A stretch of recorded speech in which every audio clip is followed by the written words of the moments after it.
Hello, welcome to gagru.net. My name is Wally Sarkisian. Two countries, one enemy.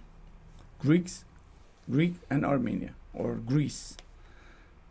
One capitulate, the other one stand tall against Turkey. So why? The question is why? In Armenia, sometimes they have debate that they need to change ally, Russia, America, Europe, China.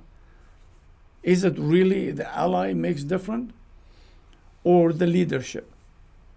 In my opinion, you need a leader with a strong, impressive background to be able to manage, to negotiate, to convince the ally and bring the ally toward them.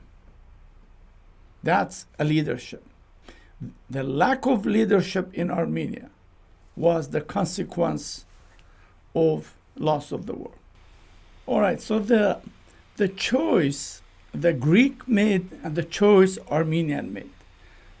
The Greek picked up a man for prime minister with impressive background.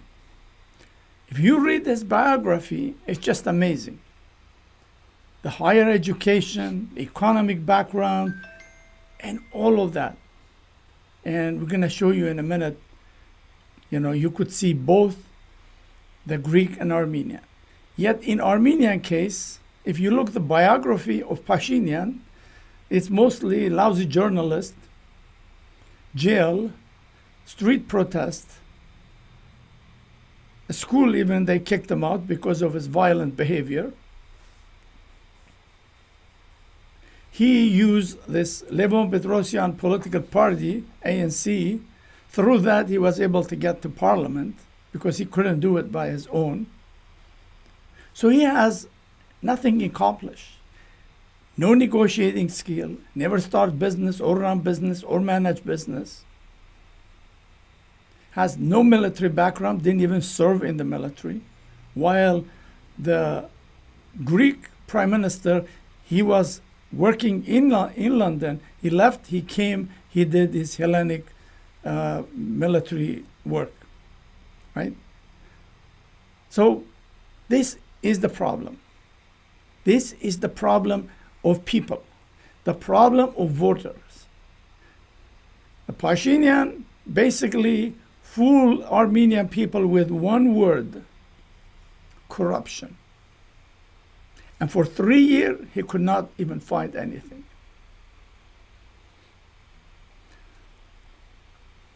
So let's look at quickly, because we're going to publish this on our website, the resumes or background or biography, whatever you want to call it, on our website.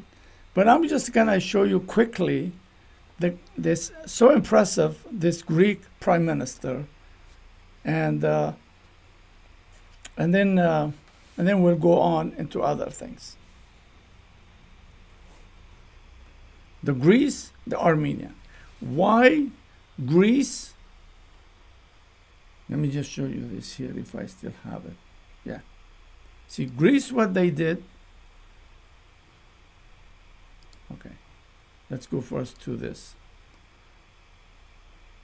So you had those, as I mentioned before, two countries with one enemy. Two leaders, one capitulate, the other built alliance, stood up to the enemy. If you look, here is the resume of Greek prime minister. He's in political science, economic study, bachelor's degree, social study, and all that stuff. You could read it. I'm going to put it here because if I read it, it's going to take until tomorrow morning. This guy has such an impressive background. He's 1986, he graduated Athens College.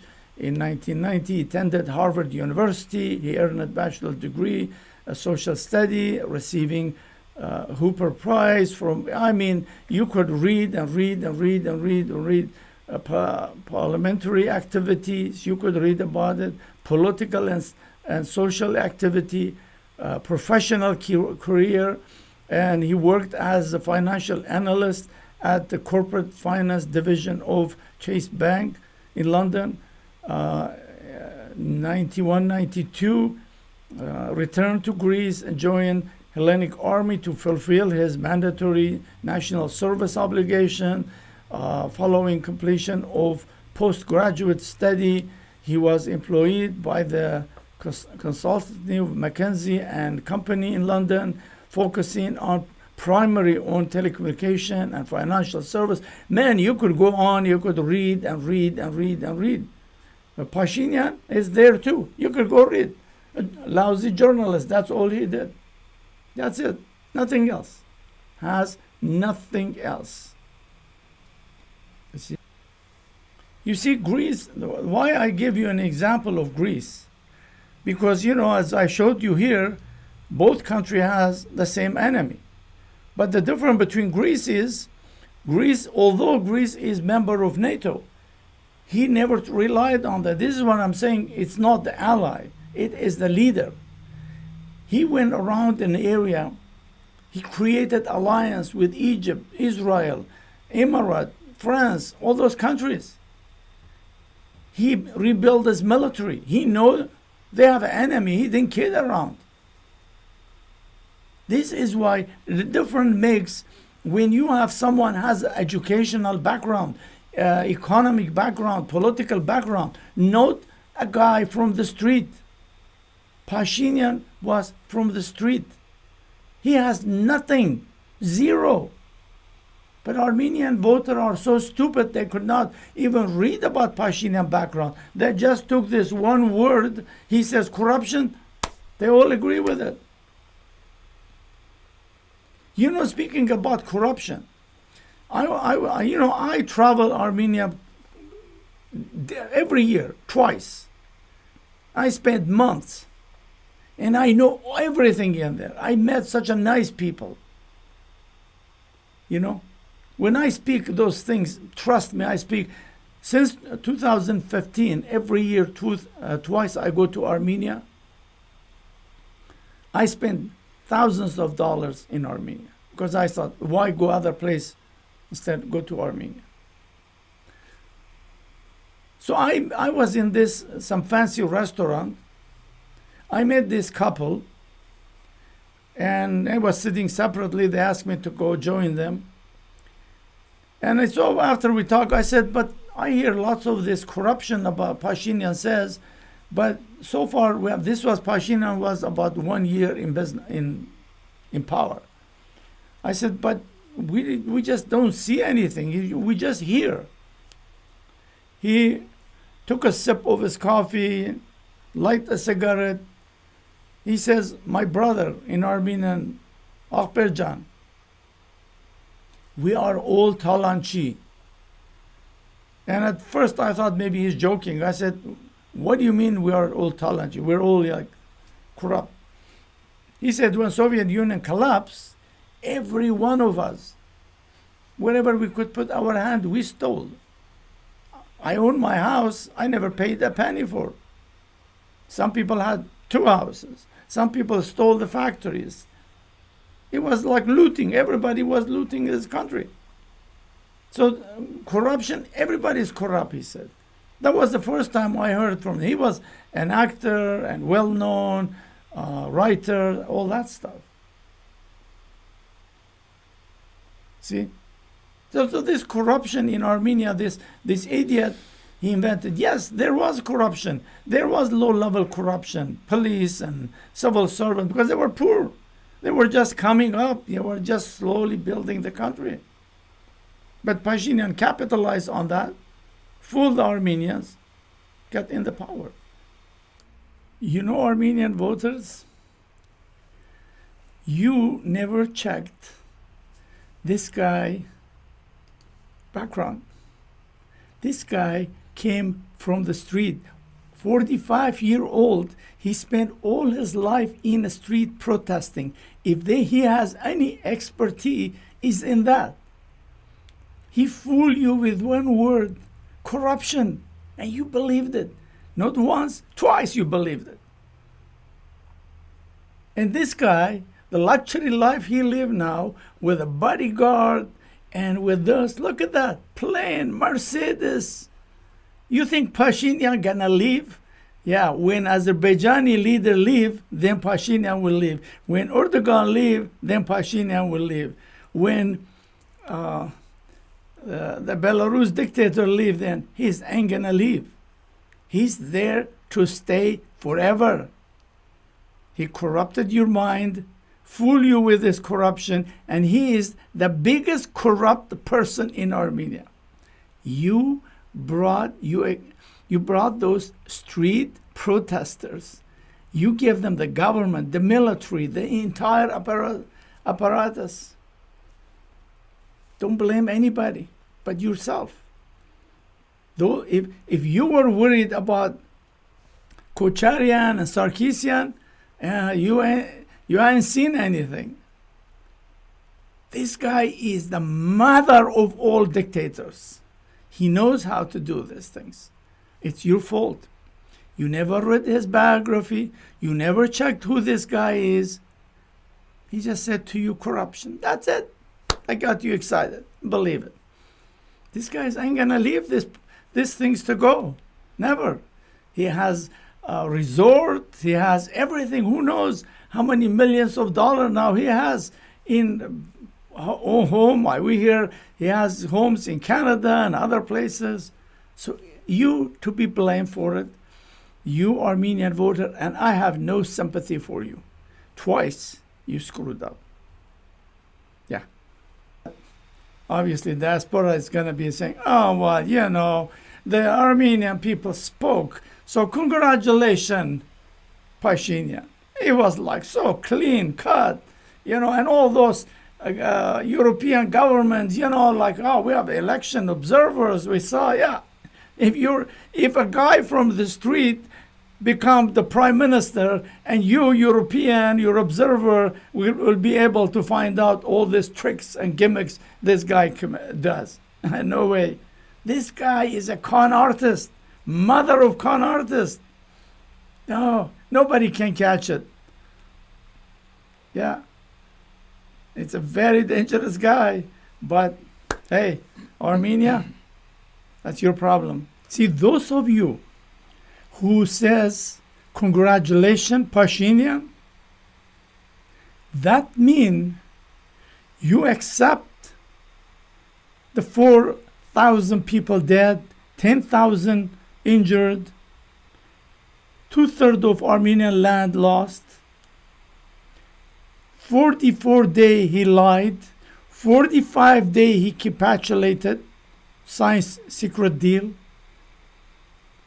You agreed that Pashinyan gave all those land, even Azeris could not get to it. Then you are as guilty. Those people who says congratulations to Pashinyan, you are just as guilty. Your congratulation word, that means you're saying, okay, Pashinyan, you commit all this crime, that's fine. Yeah, yes, he didn't start the war, but he could not manage it. He was incompetent. Any human being, if it was Pashinyan, first day he signed a letter, he should have resigned. But he's egomaniac. He didn't. This is what I'm saying. You congratulate Pashinyan, you are just as guilty as Armenian voters. All right.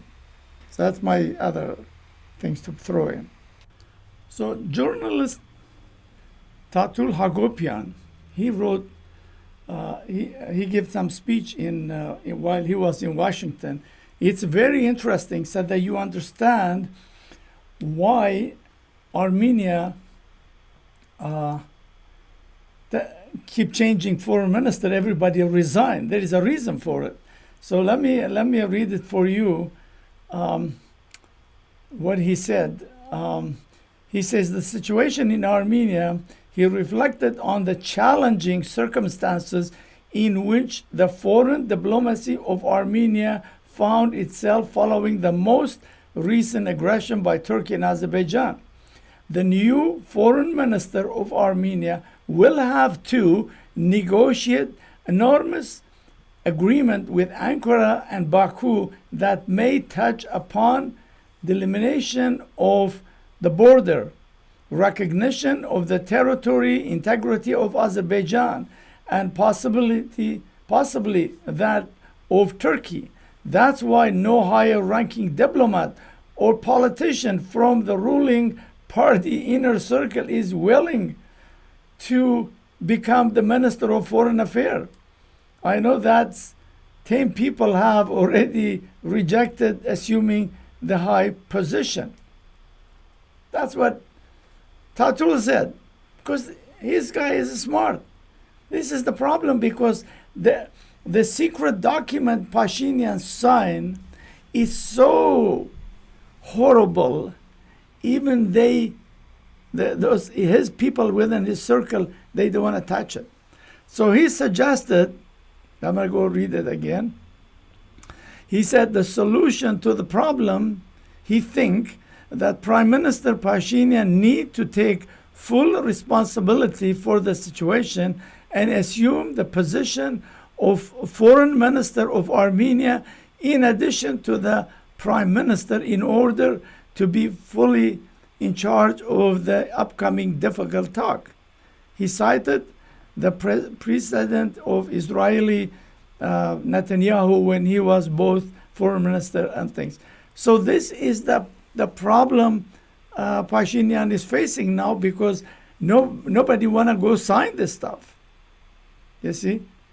This is how Pashinyan put Armenia in such a difficult position. This is nothing yet. This is why he so desperately wanted to be things, because if Pashinyan didn't come to power, everything would be exposed. There would be lots of rejection. Yeah. This guy is the disaster for Armenian nation. Total disaster. You see what Armenian people did this election? They literally give Pashinyan license to steal. I mean, what else can Pashinyan do wrong? The Armenian people say, aha, we're not gonna vote. I don't think so. He so deeply saw the hatred of the old regime that that's all he has to do. All he has to do to Armenian people say, oh, if you don't vote for me, the old regime gonna come back. That's it. So although look, it's like the old regime, Sarkisian, Kocharian, are way much worse than Turkey and Azerbaijan. This is how Armenian mentality is. This is why Armenia is getting nowhere, because of the people. If you could believe some idiot from the street to come and tell you there's corruption, and you just elect them overwhelmingly without proof. All right, so this is a long story. We give you all that, the difference between Greeks and Armenian, the voters in Greek and in Armenia, how they choose, and the consequence when you pick a wrong leader, you have to pay the price. Armenia paid dearly, and all because of the voters. They are the only one to be blamed. They're stupid. I have no hesitation to say this. You are what you eat. You choose this guy. Greeks choose their guy. Greeks still standing there strong. Today, Greece just got more fire jets from France. What did Armenia get? Remember, before Pashinyan, Armenian military was managing, controlling Armenian border and Artsakh border. Just except for a little bit in Turkish border was Russian. Today, every inch of Armenian border is managed by Russia. Armenia absolutely no control. And they still call themselves country. Russia controlled the border. 50% of the economy is Russia. Yet before, it was a country. It was Armenia, Artsakh, the whole thing. People were safe. They could travel. But you probably need visa or passport to go to Karabakh anymore. This is the consequence of picking a wrong leader. But they still don't get it. They had the second chance. They still didn't get it. Anyway, so thank you for watching. It's a long story and more to come. And please send us any information that would expose Pashtunian crime against humanity.